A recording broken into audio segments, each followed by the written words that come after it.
Subscribe कीजिए तहलका news channel और बेल आइकन को दबाकर देखिए हर खबर यहीं पर।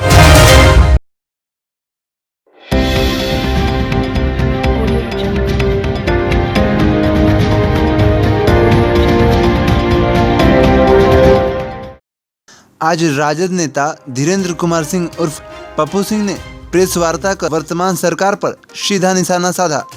श्री सिंह ने कहा कि देश की जनता को इस कोरोना काल में अवसर तलाशने और आत्मनिर्भर बनने की बातें मोदी सरकार कर रही है। वहीं दूसरी ओर खुद देश के सार्वजनिक कंपनियों को पूंजीपति के हाथों में बेच रही है। देश की सबसे पुरानी संस्था और कारोबारियों की झोली भरने में लगी हुई है। देश की सबसे पुरानी संस्था रेल, शेल, प्लेन, वेल व बिजली विभाग, बैंक के सभी को बेचा जा रहा है।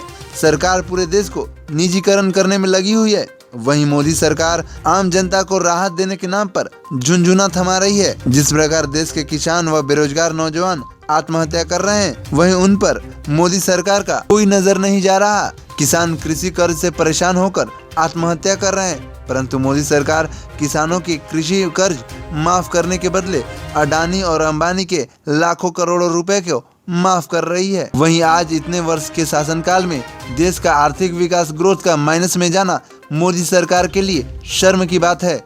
देश के सभी आम जनता को इस गूंगी बहरी सरकार के विरुद्ध गोलबंद होना होगा, तभी इस तानाशाही सरकार की तानाशाही खत्म होगी। भारत एक लोकतांत्रिक देश है और इस देश की जनता मालिक है। हमारे मोदी जी 26 मई 2014 में भारत के प्रधानमंत्री बने हुए थे। प्रधानमंत्री बनने के बाद उन्होंने कहा था कि देश में जो बेरोजगार हैं मैं उनको रोज़गार दूंगा, और जो खेत में किसान है और बॉर्डर पर जो जवान है उनको सम्मान दूंगा। लेकिन 2014 से लगाए आज तक किसानों के हाल में किसान लगातार राज्यों में आत्महत्या कर रहे हैं। किसान परेशान है, लेकिन किसान के बारे में मोदी जी ने आज तक कुछ भी नहीं सोचा। इसके बाद आज हमारे देश के जो यंग युवा हैं, जो काफ़ी पढ़ लिख कर बेरोजगार हैं, आज तक उनके साथ भी किसी तरह का एक उद्योग धंधा को नहीं लगाया गया, जिससे अन्य लोग उन लोग जो हैं अपना आय और आर्थिक स्थिति को सुधार कर सके।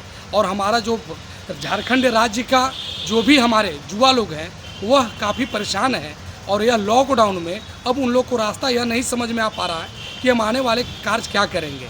इसके बावजूद भी लॉकडाउन में अपने रोजी रोटी के लिए कई राज्यों में पलायन कर रहे हैं, और पलायन करके और अपने बाल बच्चों को पालन करने के लिए काफ़ी प्रयासरत है। लेकिन मोदी जी जब से आए हैं तब से हमारे देश में जितने भी संस्थाएं हैं, जितने भी रेलवे, जितने भी संस्थाएं जो सरकार के द्वारा चलाई जाती है, उसको निजीकरण कर रहे हैं। यह एक घोर आने वाला समय में काफ़ी दिक्कत का सामना करना पड़ेगा।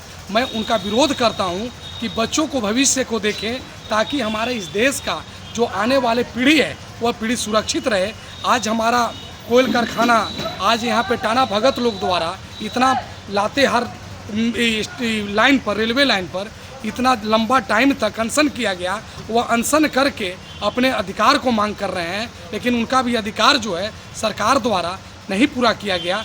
और इसके पीछे जो मोदी सरकार है, मोदी सरकार या पूरे भारत देश को बिक्री करना चाहते हैं। और अमेरिका के एक पूर्व कोई नेता थे, उन्होंने कहा कि अगर मोदी जी रेलवे बेचेंगे तो खरीदने के लिए लोग एक से एक लोग आएंगे। तो ऐसी परिस्थितियों को देखते हुए मैं मोदी जी का विरोध करता हूं, उनके शासनकाल का। आज भारत में जो आर्थिक स्थिति जो है, जीडीपी जो है, काफ़ी दर उसका नीचे चलते जा रहा है, और यहाँ पर जीडीपी पे किसी तरह का कोई सुधार नहीं है। यहाँ का युवा काफ़ी परेशान है, जो वृद्ध हैं काफ़ी परेशान है, किसान जो हैं काफ़ी परेशान है, बेरोजगार जो हैं काफ़ी परेशान है। इसलिए हमारे देश में भारतीय जनता पार्टी के शासनकाल में वो अपने शासन को और सत्ता को संभालना चाहते हैं। भारत का जो संविधान है वह संविधान को हस्तक्षेप कर रहे हैं। और आने वाले समय में उन्होंने जिस तरह से बहुत सारे अपने सत्ता के माध्यम से जो विकार उत्पन्न किए हैं, आने वाले शासनकाल में वह आर्टिकल्स का जो अनुच्छेद 334 है उसको हटाना चाहते हैं। उनकी मंशा है कि जो आर्टिकल्स का 30A है उसको भी हटाने का वह प्रयास कर रहे हैं। इसलिए मैं यह कहना चाहता हूं कि हमारा जो देश और राज्य की स्थिति है बड़ी बुरी स्थिति में फंसी हुई है। इसलिए यहाँ की जनता को समझना चाहिए कि हमारा देश को बचाने के लिए एकजुट होकर आना चाहिए। अगर एकजुटता नहीं दिखाएंगे तो मोदी जी और अमित शाह भारत को बिक्री करने की कोशिश कर रहे हैं और आने वाले समय में हर एक व्यक्ति जो यहाँ पर यंग है उनको बिक्री होना शुरू हो जाएगा और यहाँ पर व्यक्ति सुरक्षित नहीं है। इसलिए यह पीढ़ी को समझना पड़ेगा कि देश हमारा है और इस देश को आगे बढ़ाने के लिए युवाओं को अपनी ताकत लगानी होगी और मोदी का शासनकाल को समाप्त करना होगा। अगर शासनकाल को समाप्त नहीं करते हैं तो जिस तरह से जर्मनी में जो हिटलर था, हिटलर नए नए कानून और नए नए शासन का तरकीब लाता था, उसी तरह से मोदी जी इस तरकीब को लाने के प्रयासरत हैं और कोशिश कर रहे हैं। यहाँ पर जो गरीब हैं वह गरीब की स्थिति खराब है। यहाँ पर जो कोठौतिया कोल माइंस है, कोल माइंस में जो सिक्योरिटी गार्ड है उनकी भी स्थिति खराब है। यहाँ के अफसरों द्वारा लगातार सिक्योरिटी गार्ड को परेशान करते हैं, उनको समय पर वेतन नहीं देते हैं, मेस में जो खाना दी जाती है वह खाना नहीं दिया जाता है। तो वह स्थिति बनी हुई है। मैं यही कहूँगा भारत के नौजवानों से, 130 करोड़ यहाँ की जनता है, मैं सारी जनता से अपील करना चाहता हूँ कि आप अगर अभी नहीं जगे तो कल आने वाली दिन जो होगा वह सुखमय नहीं होगा। और यह लोकतांत्रिक देश, जिस तरह से डॉक्टर भीमराव अंबेडकर बाबा साहब ने कहा था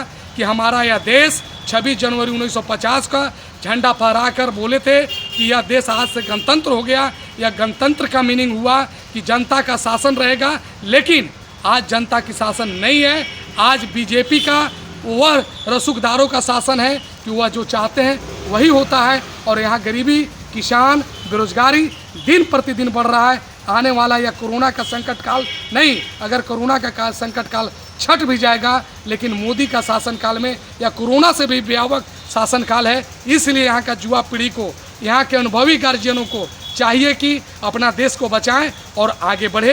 यही मेरा कहना है। मेरा नाम धीरेन्द्र कुमार सिंह उर्फ पप्पू सिंह, अधिवक्ता सह राजद नेता है। मैं सभी लोगों से अपील करना चाहता हूं कि देश को बचाइए।